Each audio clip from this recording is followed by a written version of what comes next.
A September report by the National Emergency Management Agency (NEMA) shows that more than 300 people have lost their lives in flooding in Nigeria in 2022. It predicts that further heavy rain and dam releases are likely to worsen the situation. With the disaster unabated, several humanitarian crises loom. The United Nations has reported a cholera outbreak in parts of northeast Nigeria due to the widespread contamination of water sources, while thousands of families have had to relocate to higher grounds after their homes were flooded. Nigerians also fear the worst in agriculture. This is because many farmlands have been swept away, causing fears of an impending food crisis. The Kogi state government alone reports that over 600 hectares of rice farms have been submerged.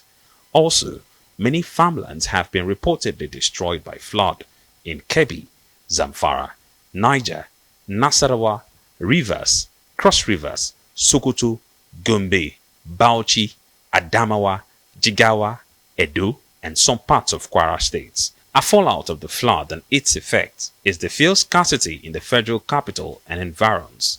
The Nigerian Midstream and Downstream Petroleum Regulatory Authority blames this on flooding in Lokoja, the Kogi state capital.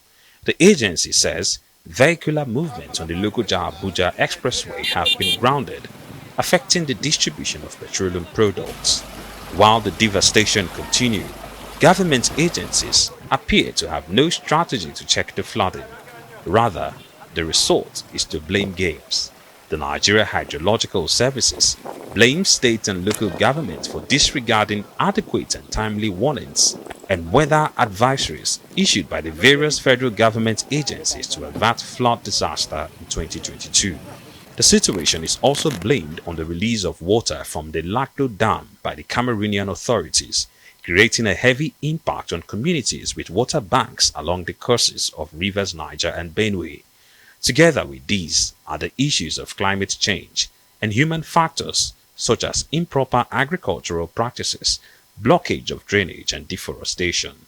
Meanwhile, the National Emergency Management Agency warns that the 2022 flood disaster will be worse than that of 2012 in at least 363 people were killed and over 2.1 million people displaced. As the impact of the floods continue, Nigerians have called on the federal government to take proactive measures that will channel excess water to productive uses. Ferdinand Duroha, Arise News.